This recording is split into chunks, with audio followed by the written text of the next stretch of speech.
Voilà, bonjour à toutes et à tous et bienvenue sur Vitamine. Je vous souhaite une bonne journée en Jésus-Christ et soyez bénis en Jésus. Il y a des matins, c'est parfois difficile. Il y a des matins où on se réveille et tout est lourd et pesant. Et on se pose des questions sur notre vie chrétienne, sur ce chemin étroit et resserré.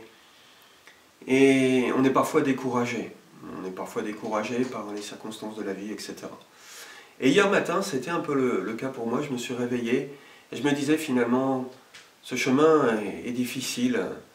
La justice, la bonne conscience, la pureté, Dieu, se préoccuper des autres, se préoccuper de Dieu, chercher la volonté de Dieu, prier, jeûner. Toute la vie chrétienne peut paraître parfois pesante et difficile. Et hier matin, c'était un peu le cas pour moi, et je me disais, au fond de moi-même, je me disais, mais finalement, est-ce que c'est pas les autres qui se soucient pas de toutes ces choses, de la bonne conscience, d'une pureté de vie, de la volonté de Dieu, de cette vie, de prière, de chercher la face de Dieu, de persévérer, etc. Est-ce que finalement les autres, ceux qui ne se préoccupent pas de ces choses, ont raison? Finalement, est-ce que c'est pas eux qui ont raison? Et je me suis donc approché du Père Céleste et je lui ai dit, Seigneur, au fond, qu'est-ce que tu en penses? Qu'est-ce que tu me dis? Est-ce que finalement, les uns les autres qui vivent autour de nous, qui n'ont pas l'air de se préoccuper de toutes ces choses, leur vie n'est pas plus confortable et finalement, est-ce qu'ils n'ont pas raison? Et qu'est-ce que tu dis, Seigneur? Qu'est-ce que tu dis? Finalement, la pensée dominante de ce monde, c'est mangeons, buvons, réjouissons-nous, car demain, finalement, nous mourrons. Et que ce soit conscient ou inconscient, c'est la pensée qui domine dans notre monde. Chercher le plaisir, la réussite, la gloire, sans vraiment se préoccuper de justice, de vérité, des autres, et même de Dieu. Et donc j'ai posé cette question au Seigneur, et je dis, mais qu'est-ce que tu dis par rapport à ça? Les uns disent, mangeons, buvons, réjouissons-nous, car finalement demain nous mourrons, c'est la pensée générale. Et toi, qu'est-ce que tu dis, Seigneur?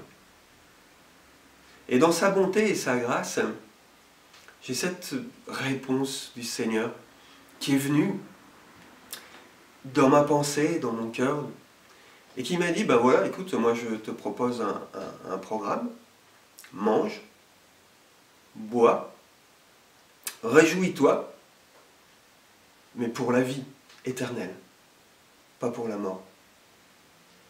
Ah, je me suis dit, Seigneur, tu as raison, c'est un bon programme finalement.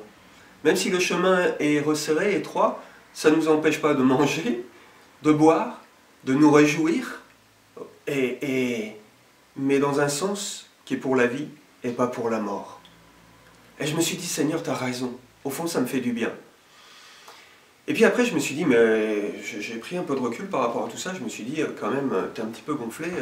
Tu dis ça au Seigneur comme ça. Est-ce que tu ne manques pas de respect? Tu ne manques pas de respect par rapport au Seigneur? Et puis je me suis dit, est-ce que c'est biblique? Et au fond, bien sûr que c'est biblique.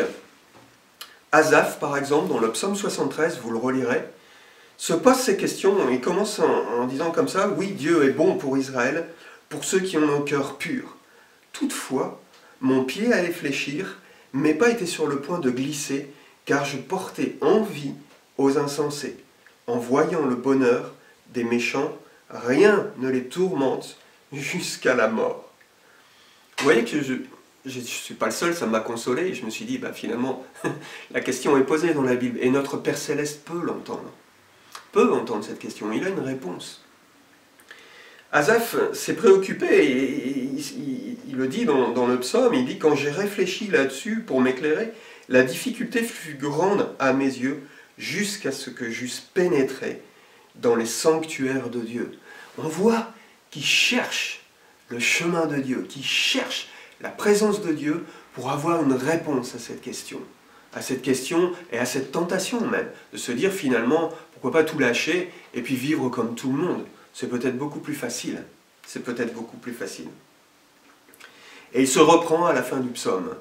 Il se reprend à la fin du psaume en disant « Et sur la terre, finalement, je ne prends plaisir qu'en toi. Ma chair et mon cœur peuvent se consumer. Dieu sera toujours le rocher de mon cœur et mon partage. » Et mon partage. Il dit qu'il trouve en Dieu un refuge. Asaph n'est pas le seul. Jérémie, vous le lirez, vous pourrez le lire aussi, s'est posé cette question dans des moments difficiles où c'était lourd pour Israël, pour le peuple, et il s'est posé ce genre de questions. Paul aussi, quand il s'adresse aux Corinthiens, il dit s'il n'y a pas de résurrection, à quoi bon? Mangeons, buvons, réjouissons-nous, car demain nous mourrons.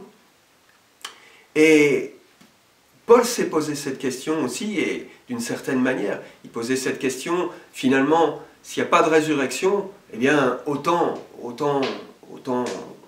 vivre et se faire plaisir, et puis jouir de la vie, et prendre le maximum de tout ce qui nous entoure, sans se préoccuper ni de Dieu, ni des autres.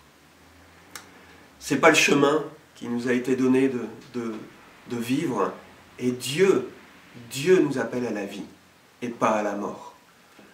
Éloignons cette pensée qui nous amène à nous éloigner du Seigneur et du chemin de la vie, et qui nous amène à tout lâcher. Même si le chemin est difficile et resserré, ça ne nous empêche pas de nous réjouir.